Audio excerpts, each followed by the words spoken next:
Et on sait qu'il y a plus de 12 000 substances qui sont autorisées pour la fabrication de ces matériaux au contact des aliments.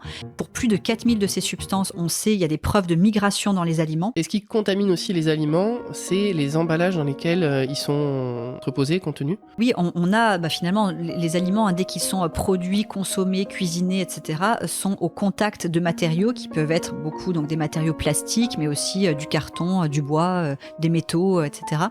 Et on sait qu'il y a plus de 12 000 substances qui sont autorisées pour la fabrication de ces matériaux au contact des aliments. Il y a aussi, se rajoutent à ça des substances non intentionnellement ajoutées, des contaminants, etc.